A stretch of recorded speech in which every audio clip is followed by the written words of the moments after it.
como vão todos, como vão todas? Nós estamos aqui mais uma vez em nossas lives que nós fazemos através do Provocação.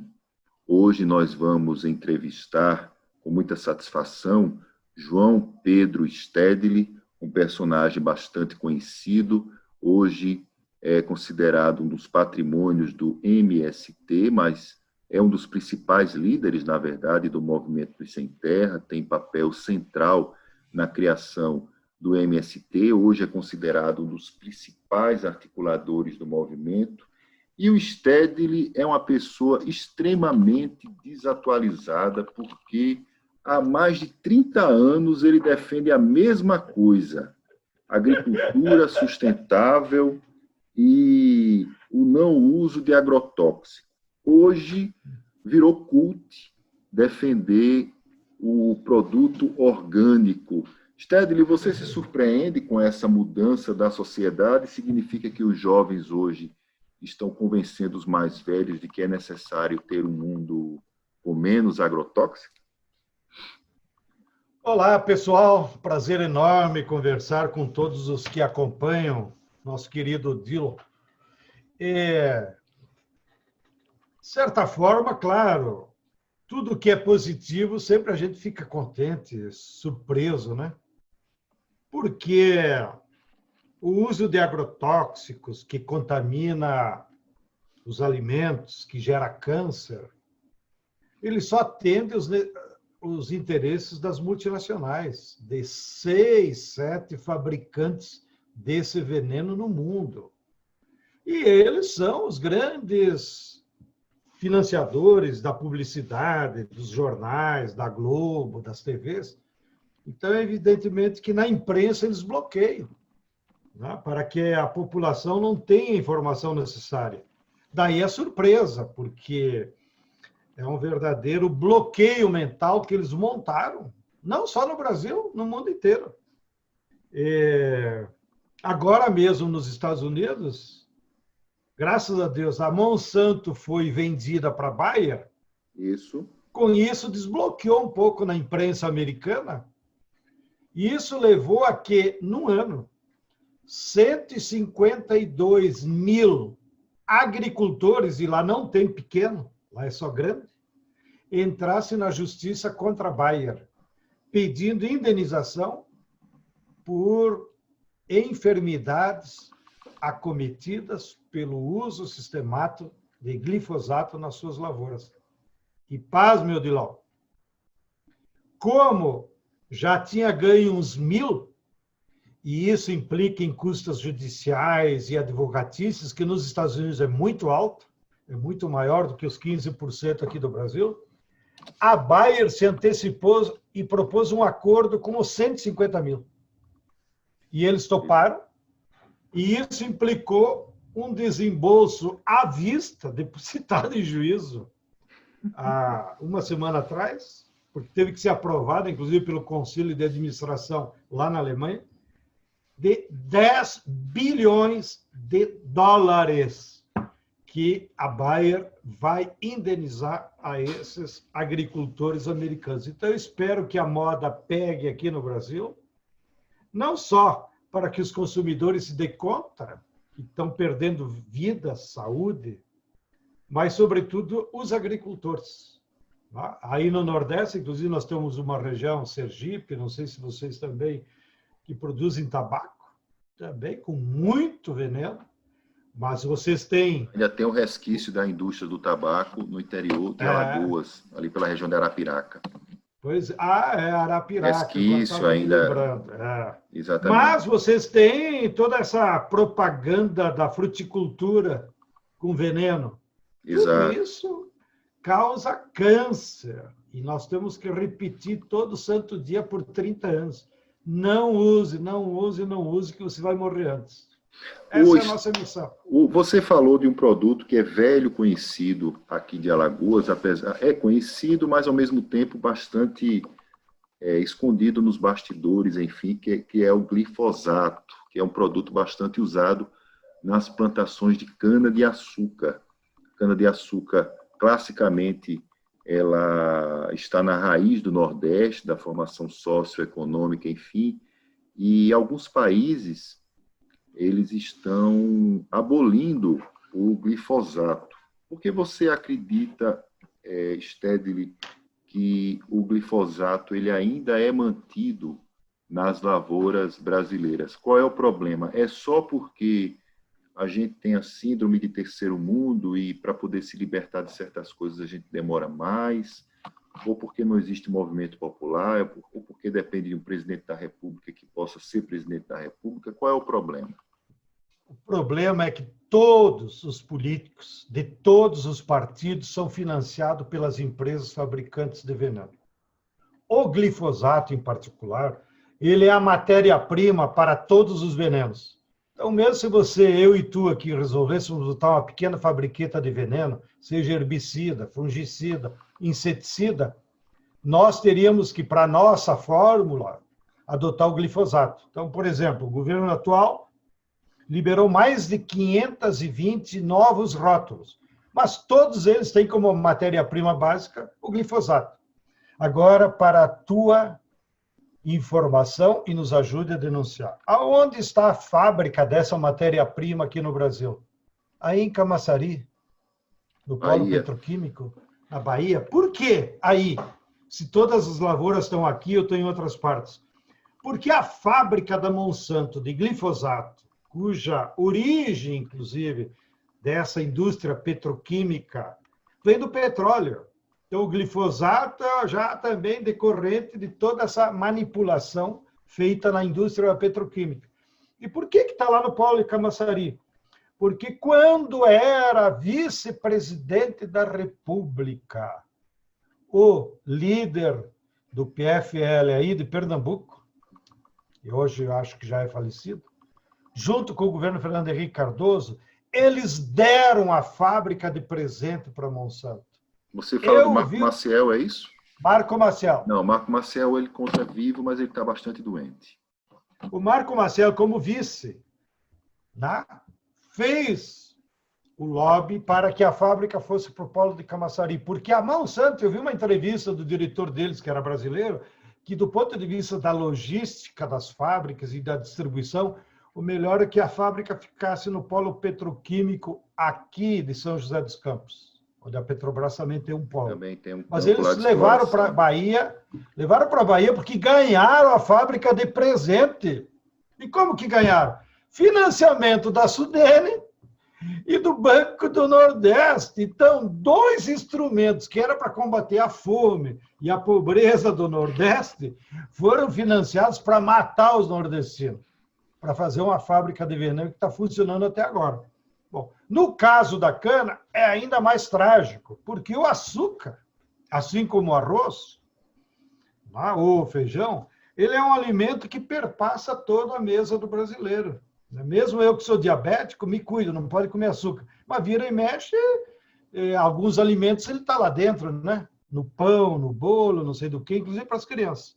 Agora, esse problema é tão grave, avise também os que acompanham, o Canadá, que era grande importador de açúcar do Brasil, já avisou. Vai fazer teste. Se tiver glifosato no açúcar demerara exportado para o Canadá, eles vão parar de comprar. Então, olha aí. De novo, nós vamos ser salvos, então, pela classe média consumidora, que vai começar a exigir dos produtores que esteja isenção de glifosato. Como você citou no início da pergunta, e tem razão, na Europa há uma consciência maior, até porque é uma população mais idosa e uma população mais jovem, mais antenada com o meio ambiente. Então, juntou os dois, né? Os idosos preocupados com a vida útil e os jovens antenados no meio ambiente. Isso criou as condições objetivas, políticas, para que o Parlamento Europeu fizesse uma legislação que já determinou em 7 anos será erradicado o glifosato da Europa. E alguns países tomaram por iniciativa, o caso da Dinamarca, o caso da Finlândia e da Holanda, já tomaram a iniciativa de proibir o glifosato. Então, eu acho que nós vamos avançar muito. Porém, contudo, tudo é correlação de forças, Qual é o movimento que a gente está percebendo? Como a maior parte das fábricas, ou pelo menos do controle, é da Europa, Syngenta, Bayer, BASF, DuPont, ou seja, ficou a Monsanto lá nos Estados Unidos, que agora também foi comprada pela Bayer, eles têm um poder econômico muito grande na Europa. Então, o que se imagina é que essas fábricas vão ainda tensionar. E o que a gente está percebendo que é mais grave, de novo nós vamos pagar o pato, se depender deles. Eles estão transferindo parte dos estoques deles, que não podem mais vender na Europa, estão transferindo aqui para o Brasil. Sobretudo agora, nesses 2 anos do Bolsonaro, aumentou muito as importações de veneno da Europa para o Brasil, que é justamente aqueles estoques que eles não conseguem mais vender lá. Então, trazer para cá.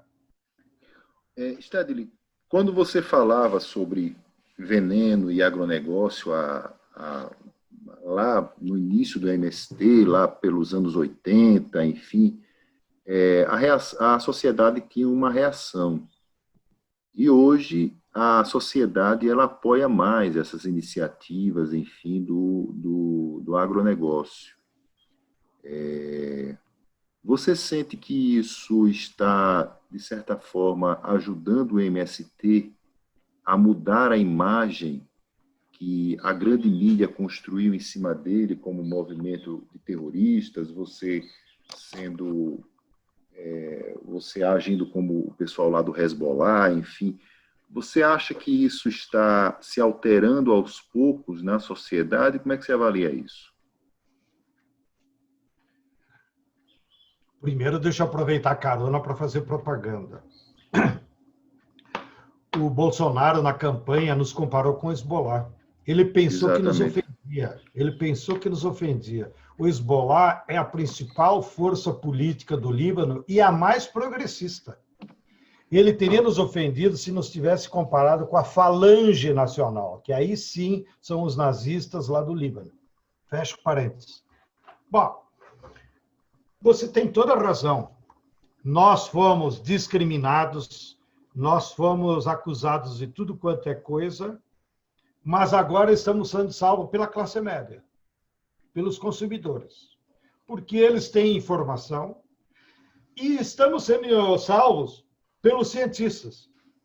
Me refiro aos cientistas que estão na universidade, que estão pesquisando o tema de glifosato e a sua relação com as doenças, os cientistas do Instituto Nacional do Câncer e os cientistas da Fiocruz, que também pesquisam esses temas.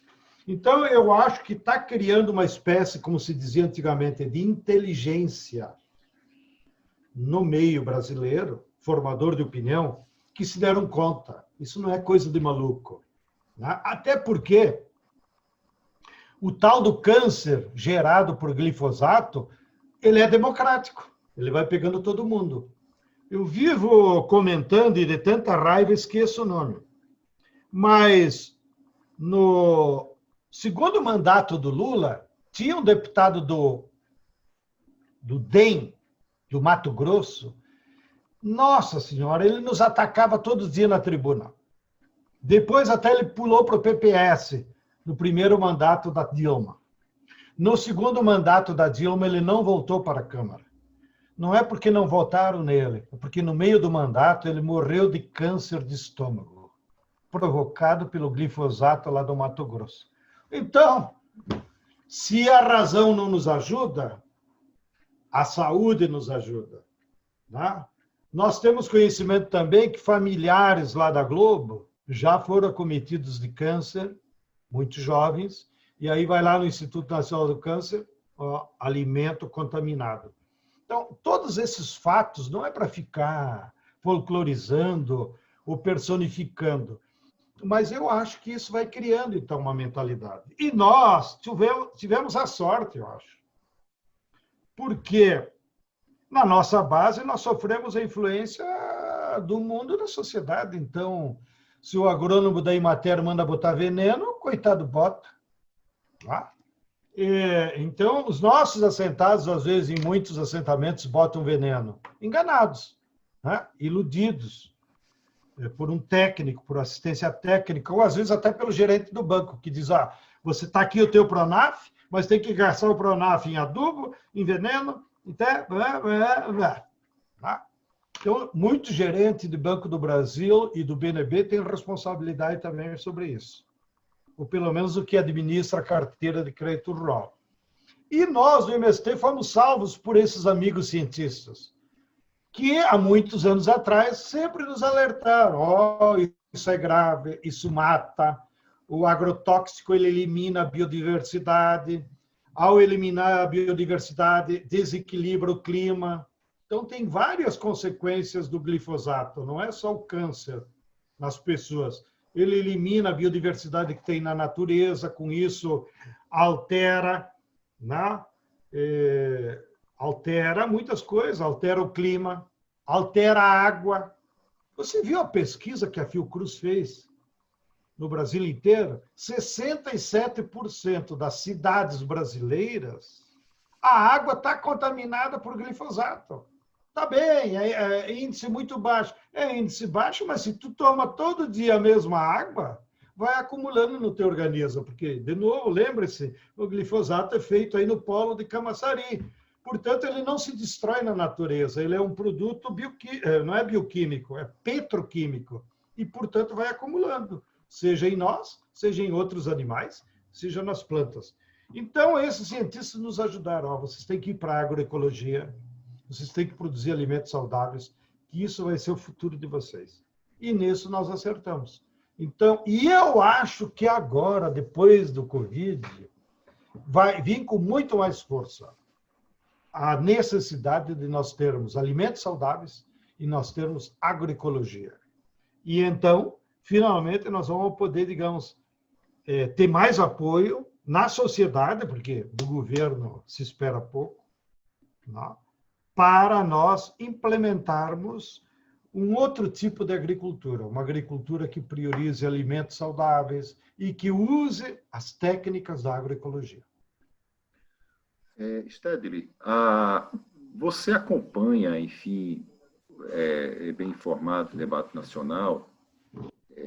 A gente tem aqui em Alagoas um canal que é considerado a segunda maior obra hídrica do Brasil, que é o Canal do Sertão, um canal que rasga 28 cidades, enfim, para levar água ao sertanejo. Oficialmente é o discurso, mas que, segundo o MST de Alagoas, isso é balela, porque o canal está servindo aos interesses da mineração e o agricultor familiar vai ficando lá em segundo plano. Você enxerga alguma coisa referente ao fim da seca no Nordeste com a transposição do São Francisco?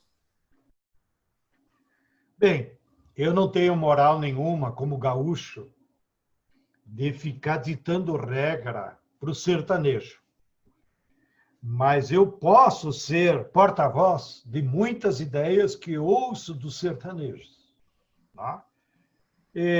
Então, o meu depoimento não é um depoimento de um cientista ou de um especialista, é um depoimento de quem, nesses anos todos, tem circulado pelo Nordeste, tem ouvido muitos companheiros, tenho muitos amigos aí, sim, cientistas aí do INSA, Instituto Nacional que pesquisa o semiárido, que fica aí em Campina Grande e que o atual governo praticamente fechou as portas. Tá? Mas era um grande projeto da época ainda do Lula e ainda nós vamos revigorar o INSA como centro de pesquisa importantíssimo. Sempre, tudo que eu ouvi é de que, primeiro, a seca do Nordeste não é grave, como é em outras regiões desertificadas do país.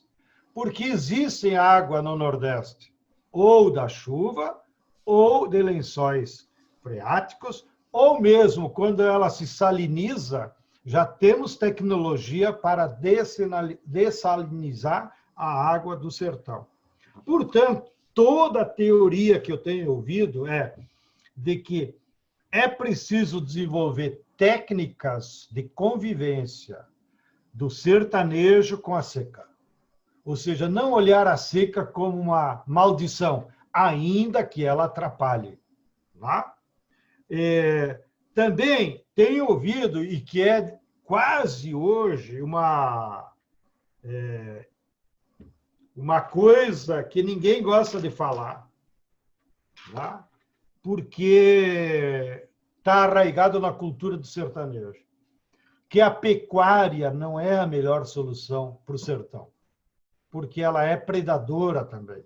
Então, nós deveríamos pensar essa convivência do sertanejo buscando outras formas de produção de alimentos e de proteína, não necessariamente pela pecuária. Tá? E também tenho ouvido, então, só quero apenas aproveitar o teu canal para ser porta-voz, que existe um estudo detalhado, aí sim é cientista, da ANA, da Agência Nacional de Águas, em que ela fez um estudo detalhado, município por município. Quem tem menos água, quem chove mais, quem não chove. E para cada município, ela desenhou o tipo de obra que teria que ser feita. Aqui é poço artesiano, aqui é uma açude subterrânea, para não ter evaporação. Tá? Aqui é um pequeno canal que aqui a colar poderia ter. Então, existe esse estudo da ANA. E o custo de implementação de todas essas obras seria 20% do que já foi gasto no canal de São Francisco. Tá?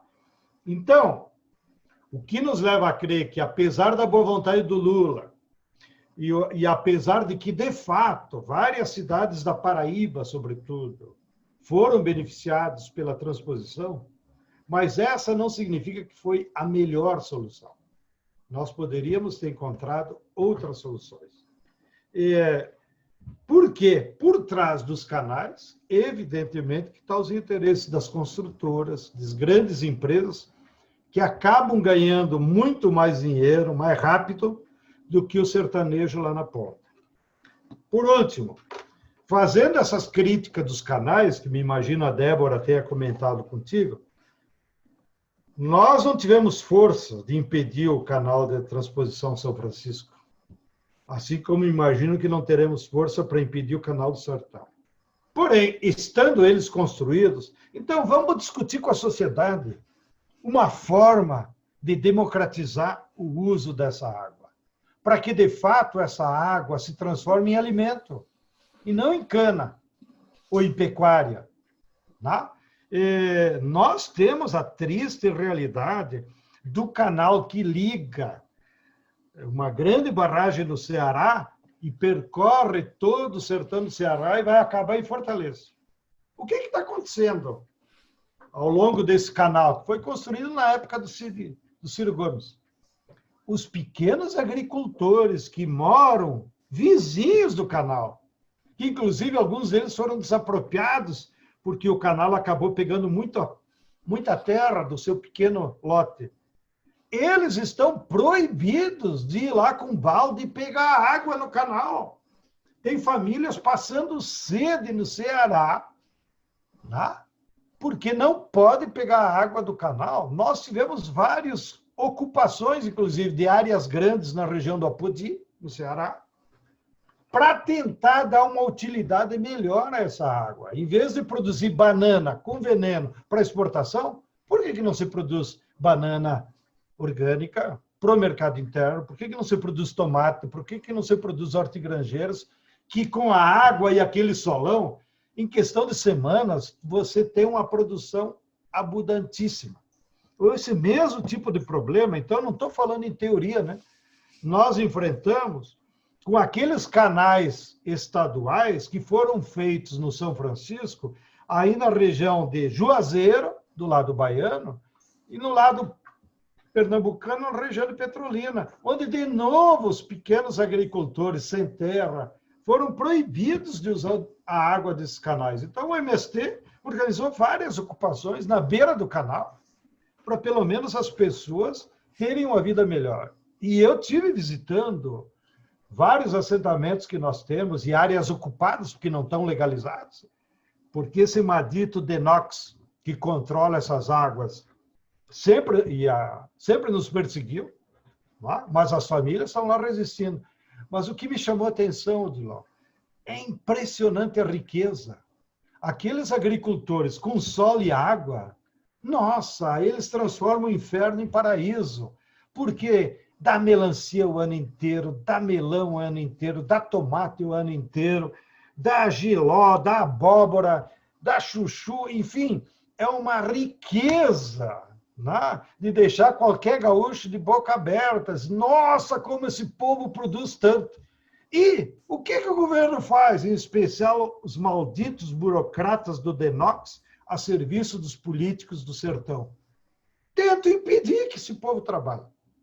Então, eu acho que no pós-Bolsonaro e pós-Covid, nós teremos ainda uma grande luta aí no Nordeste para democratizar o acesso a essa água dos canais e impedir, de qualquer maneira, que ela seja utilizada ou para mineração, né?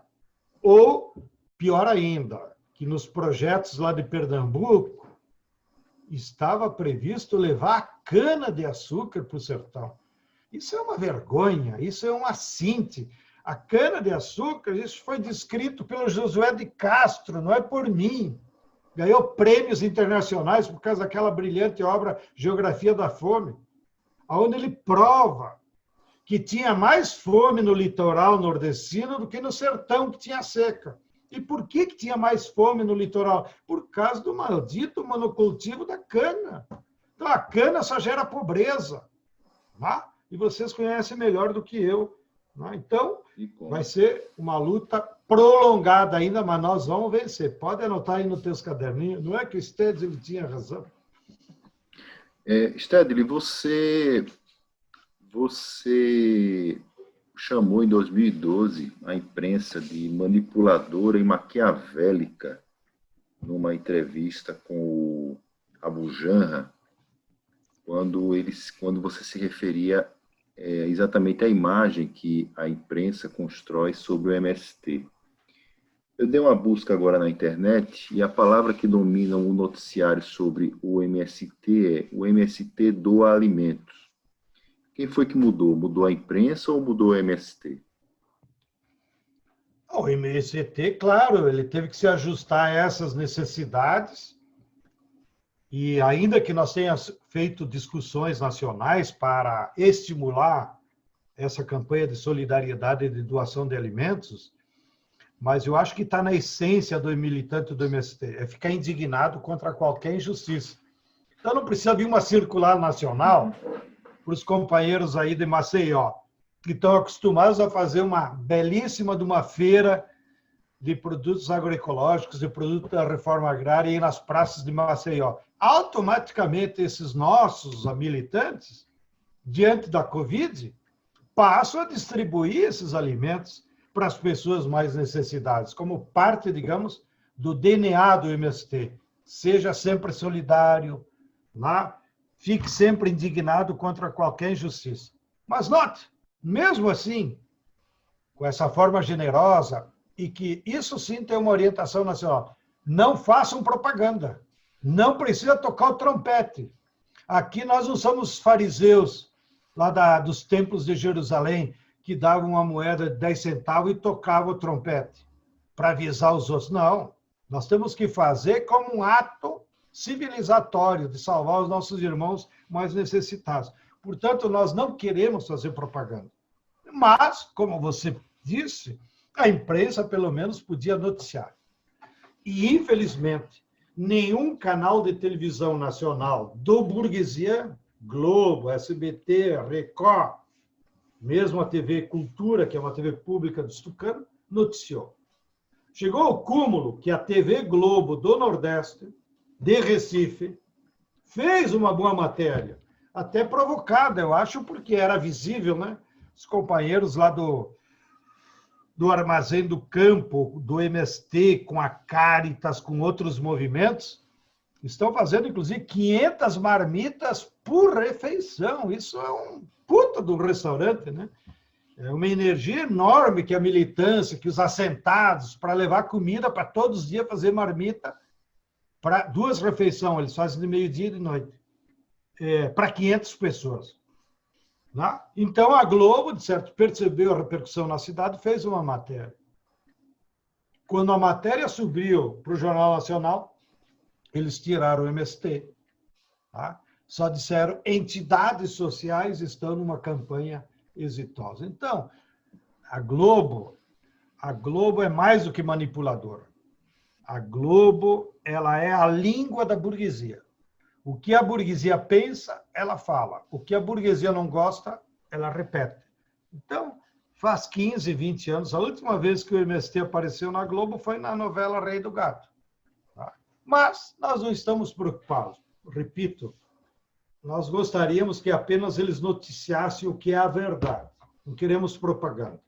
Mas a Globo, tenho certeza, terá os seus dias contados.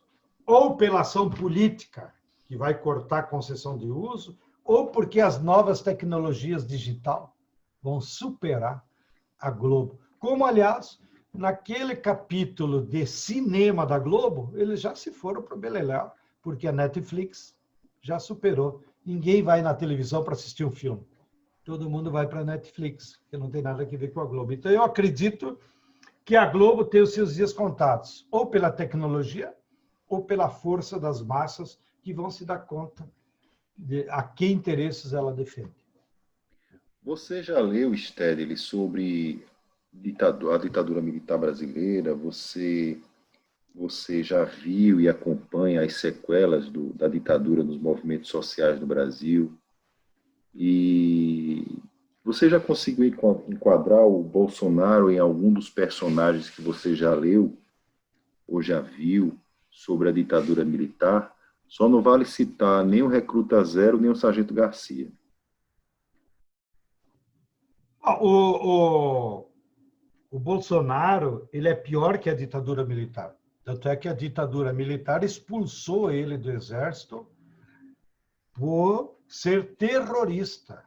Essa semana ainda estava vendo que circulou nas redes um vídeo que, não sei, sempre alguém recupera, né? Lá do Supremo Tribunal Militar, onde está gravado o voto do juiz desembargador, um general, que estava lá no tribunal, e ele, então, lendo o voto dele, por que votava pela expulsão do então tenente Bolsonaro, Jair Bolsonaro, do Exército Brasileiro. E ele acertou em expulsar. Mas o personagem do Jair Bolsonaro, ele extrapola a ditadura militar. Porque a ditadura militar era um regime excepcional, patrocinado pelos Estados Unidos e em conluio com o empresariado nacional. Então, por mais que eles tenham nos perseguido, cometido crimes, matado gente, torturado, essa semana também, para aproveitar o canal, vou compartilhar, pela primeira vez em 30 anos, 40, o Ministério Público Federal abriu processo contra os responsáveis pela chamada Casa da Morte, que era uma casa alugada em Petrópolis, aonde foram assassinados 19 dirigentes de alto rango da esquerda brasileira.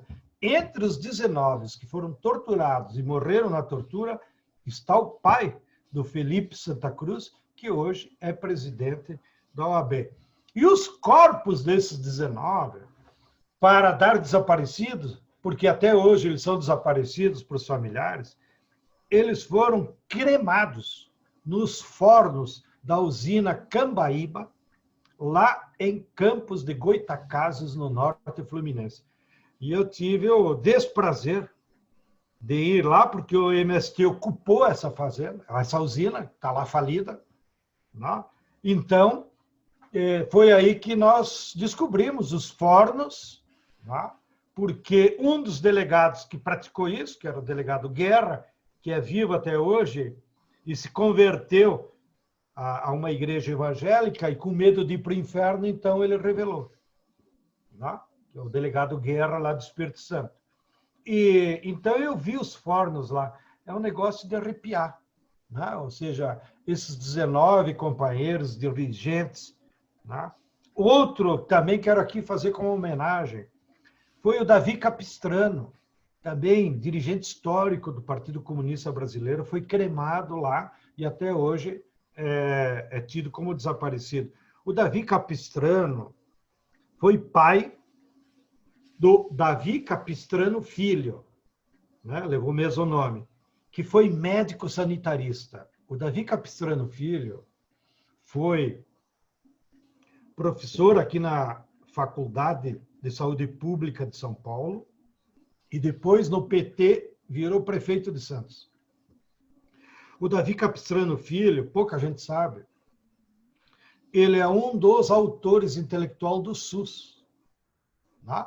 Que, por incrível que pareça, logo depois da Constituinte, como tinha que implementar um sistema de saúde público, o Serra, não sei quem, na época do Fernando Henrique, chamou esses intelectuais da Fiocruz e da Faculdade de Saúde Pública. E o Davi Capistrano Filho, com o pai cremado. Aliás, ele morreu, porque ele morreu num câncer de pâncreas. O Davi Capistrano Filho morreu sem saber o que tinha acontecido com o pai. Né? A esposa, sim, ainda estava viva, a Dona Maria, lá no Rio de Janeiro. E o Davi Capistrano, que foi cremado, era aí do Nordeste. Agora, não sei se era alagoano, se era pernambucano, mas certo que é aí do Nordeste, contemporâneo do Gregório Bezerra. Então, esse senhor, Jair Bolsonaro, é outro padrão. Não tem nada que ver com essas histórias. Esse Bolsonaro, ele tem duas características. O primeiro, pessoalmente, que é um sujeito insano. Vários dos nossos cientistas da área de psiquiatria, todos eles dizem que os sintomas patológicos do comportamento desse sujeito requer tratamento psiquiátrico. Ele não bate bem. Então, aí até nós temos que ter um certo cuidado, não criticá-lo por essa patologia. Agora, o comportamento político dele é de fascista, que também é diferente do governo. A minha avaliação, que sempre tenho feito nesses diálogos, é que nós temos que diferenciar. Uma coisa é o comportamento do presidente como fascista. Outra coisa é o regime do governo Bolsonaro, que não é fascista. Porque o fascismo implicava projeto nacional, implicava ter um movimento de massas organizados na classe trabalhadora. Bom, nós não temos nem projeto nacional, ao contrário, esse governo é totalmente subordinado aos interesses dos Estados Unidos. E nós não temos um movimento da classe trabalhadora, né, que agora são os camisa verde, como foi no integralismo, a favor do governo. Então, podemos dormir descansado. Nós não temos um regime fascista, porque logo tem muita gente da esquerda que acha, meu Deus, agora é o fascismo, vamos voltar aos tempos da ditadura militar. Não se preocupe, não é fascismo. Agora, o presidente é fascista. E é fascista por quê? Porque ele adota o mesmo método fascista para governar, que se caracteriza. Primeiro, para o fascista, é importante ele usar sempre o discurso do ódio. Né? Ele não faz, inclusive, o discurso do conflito de classes, das diferenças de classes. Não, ele é o ódio. Ele tem ódio de negro, ele tem ódio de gay, ele tem ódio, né, de todo mundo que é diferente. Então, isso é uma característica do fascista. Segunda coisa, todo adversário é inimigo. Isso também é uma característica do fascista. Ele não admite a pluralidade de ideias. Ele não admite a democracia. Eu sou dono da verdade. E, portanto, ele não admite que haja adversário. Tá? Terceira característica do fascista é que ele, transformando o adversário em inimigo, ele procura eliminar o inimigo, com uma questão de sobrevivência política. E eliminar o inimigo tem uma longa regra. Ele pode eliminar politicamente, que foi o que o judiciário fez com o Lula, ou seja, bota ele preso, não deixa ele concorrer. Isso é um método fascista. O Lula não cometeu crime, tinha direito de concorrer e, mesmo assim, o STF não deixou. Isso é um método fascista do STF. Notem como não importa o autor. Não? Mas o fascista pode eliminar, botando fake news, que o cara cometeu tal problema, então não é de confiança, não sei o quê. Se nota como eles fizeram isso contra alguns governadores, né? Olha o que eles estão fazendo com o Witzel, que era da turma dele. Quando o Witzel se afastou da turma dele, eu vou te eliminar. Né? E estão eliminando o Witzel. Né? Aí seria uma guerra interfascista. Bom, ao ponto que pode chegar também a eliminação física, que foi o que eles fizeram com o Adriano. Adriano era da turma deles. O Adriano, na turma deles lá do Rio de Janeiro, o Queiroz era o caixa e o Adriano era o chefe da pistolagem. Né? Então, quando o Queiroz fugiu, eu acho que ele fugiu deles mesmo. Porque se eles mataram o Adriano, que era só o chefe da pistolagem, por que eles não podem matar o caixa? Que sabe muito mais do que o Adriano. Tá? Então, o fascismo comporta também esses métodos, que também a eliminação física. Então, nós temos que ter cuidado. Então, essa é a caracterização que eu faria desse personagem, que não se preocupe, já está na lata do lixo da história. É só uma questão de tempo, de quando é que ele vai ir para lá. Mas esse governo Bolsonaro, com essa presidência, já acabou. Ninguém acredita nele.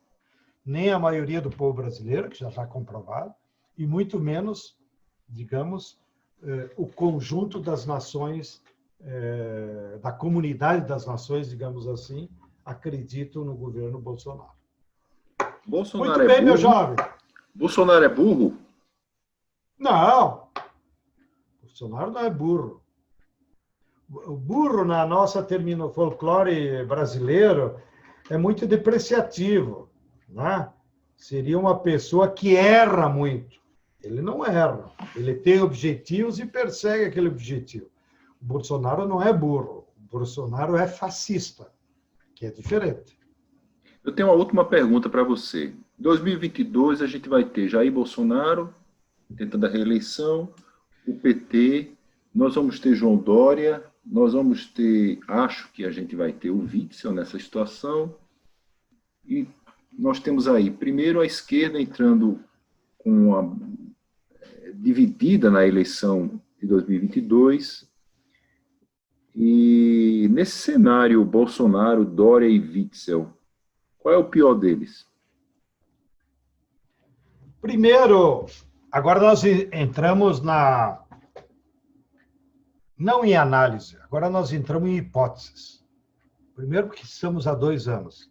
Segundo, porque não há nenhum fato concreto que te comprove. Então, você, como qualquer observador ou jornalista ou analista ou professora universitária de sociologia, tu levanta hipóteses. Né? E nós temos que ter cuidado com as hipóteses, porque hipóteses são exercícios, né? Tentativas, não é dados da realidade. Então, eu também quero fazer essa observação, que vou dizer como hipótese, tá? Que daqui a semana que vem pode já não se comprovar. Claro. As minhas hipóteses, então. Primeiro, a direita vai nos ajudar a derrubar o Bolsonaro. Então, o Bolsonaro não tem essa que vai ser candidato em 2022. Ele vai cair antes. Só que a direita brasileira, representada pelo Moro, pelo Dória, pelo Witzel, pelo Maia, ainda não conseguiu se aglutinar entre eles para se apresentar como alternativa ao Bolsonaro. Então, eles estão com medo de entrar fora Bolsonaro agora, porque se eles apoiarem fora Bolsonaro agora, em julho, a saída do fora Bolsonaro se transforma em uma saída pela esquerda. Ou, se você quiser, uma vitória da esquerda, uma vitória popular, que acumula força para eleições. Mesmo que nós não tivéssemos eleições agora e só subisse o Moro, já seria uma puta vitória da esquerda. Até porque o Moro, assumindo, teria que mudar o plano de governo. Teria que tirar o Guedes. Entendeu? E assim por diante. Só que, como a direita ainda não se aglutinou, de saber, então, quem que nós vamos botar no lugar do Bolsonaro, ainda ela não se decidiu. Mas ela pode vir a se decidir. E eu acho que ela vai tender a se decidir e encontrar uma saída pela direita, uma proposta de saída pela direita, como vontade política, pelo menos, quando nós terminar o Covid e quando se aprofundar a crise econômica. Porque mesmo terminado o Covid, a crise do modo de produção capitalista vai se aprofundar. E vai pegar o empresariado aqui de São Paulo. Aí eles vão se dar conta, o problema não era Covid, o problema é a política econômica, o problema é o capitalismo, o problema é os bancos. Tá? Então, eu acho que daqui até dezembro, tá? Nós vamos ter mudanças no comportamento da direita. Bom, mas vamos supor, como alguns estão dizendo, que a direita aqui de São Paulo já se acertou com o Centrão e que então garantiriam uma retaguarda para não ter impeachment. Mas eles têm que combinar também com o STF, porque lá tem 2 processos que podem caçar a chapa. E você viu a mudança de comportamento dos ministros? Daí a raiva deles. Olha o Gilmar Mendes. Gilmar Mendes virou líder da oposição no STF, né? E tem dito coisas verdadeiras, cumprimentos à coragem do ministro Gilmar Mendes. Então, tu vê que a burguesia não tem mais controle. Tá? Da mesma forma, a Globo, que nós estávamos falando mal, a Globo é a porta-voz da direita. Então, ela bate no Bolsonaro, mas ainda não está apoiando fora Bolsonaro. Mas amanhã depois pode ser que a Globo, induzido pelo capital, ou se a família Marinho começa a dar prejuízo, e pode dar, aí eles mudam de lado. Tá bom? Então, com ou fora Bolsonaro, se altera a correlação de força. Agora, partindo do pressuposto anterior, vamos supor que nada disso aconteça e chegamos a 22. Eu acho que só tem um personagem que pode unificar as esquerdas, o campo popular, que se chama Luiz Inácio Lula da Silva. E nós do MST vamos fazer todo esforço à Frente Brasil Popular para viabilizar a sua candidatura. Já está comprovado pelas reportagens dos jornalistas, teus colegas do Intercept, da agência pública, todas essas denúncias do envolvimento do FBI, da turma de Curitiba, que aquele processo é nulo. Então, eu espero que antes do Celso de Mello se aposentar, que seja anulado o processo do Lula. E, com isso, ele é candidatíssimo em 2022 e ganha as eleições no primeiro turno com o pé nas costas, como dizemos no Rio Grande do Sul. Bom, se ele for, de novo, prejudicado, impedido de se candidatar, aí nós teríamos que construir uma candidatura que representasse uma grande aliança do campo popular. E aí, meu caro Dilon, nós estamos com o mesmo problema que a direita. Porque as várias figuras que nós temos no nosso campo não aglutinam. E não é por eles não quererem, ou por ser pessoas diferentes. Mas a realidade é o povo que decide, não é eles. Então, o caso do Ciro Gomes, o caso do Haddad, o caso do Boulos, né? Mesmo o Flávio Dino, do Maranhão, com um excelente governador, nosso amigo, mas são tudo figuras que não aglutinam, porque, na verdade, entre nós, e agora não é mais hipótese, para você criar uma alternativa unitária, tu tem que ter uma aliança das classes e um projeto de país, que é o que nos falta. Tá? E eu acho que, nesse cenário, então, o Moro seria o candidato da direita. O Dória vai à reeleição, o Witzel provavelmente vai acabar na cadeia, o Maia não tem estofo para isso, pode virar um vice do Moro, tá? Mas eu acho que essa seria a fórmula boa para a Globo. Moro e de vice o Maia, que seria então a chapa da direita, que tem densidade eleitoral, mas não tem carisma. Nenhum dos dois tem carisma. Então eles têm um problemaço aí. Falta para eles um Lacerda, falta para eles um Collor, o papel que o Collor cumpriu na década de 90 para derrotar o Lula. Tá? E para nós falta o Lula, falta o Brizola. Tá? Então, por isso que vai ser um período muito difícil. E eu quero terminar, meu caro Dilon, para não dizer que nós só falamos de flores ou de espinhos. Na verdade, nós estamos diante de uma crise gravíssima. Uma crise econômica, social, ambiental. Vocês aí estão sofrendo na carne o que significou, né, aí nos bairros de Maceió, pela ganância de uma só empresa. né, que prejudicou milhares de famílias. Tá? Em todos os estados tem exemplo disso, que é da crise ambiental. Mesmo lá no meu Rio Grande do Sul, a mineração de carvão está arrasando, inclusive assentamentos. E temos uma crise política, que é o que acabamos conversando, e temos uma crise de projeto de país. Isso nos leva à seguinte conclusão. Mesmo que nós eleja o Lula 2022, o mesmo que nós tire o Bolsonaro daqui a um mês, isso não significa que a crise acabou. A crise vai demorar anos. 1 ano, 5 anos, 10 anos. Sempre foi assim na transição das crises. E para nós superar de uma maneira positiva essa crise, resolvê-la mais rápido e de maneira a proteger os direitos do povo, nós temos que pensar num projeto de país. Então, o grande dilema para a esquerda é parem de falar em vereador, em eleiçãozinha. Nós temos que discutir o que nos une para um projeto de país. E espero que blogs e portais como o teu ajudem a fazer esse debate. Qual é o projeto que o Brasil precisa? Tenho dito, camarada Odilon. Muito bem. João Pedro Stedley, muito grato pela sua entrevista, grato pelas suas declarações. Curta, compartilhe. Repórter Nordeste TV. Até a próxima. Grande abraço.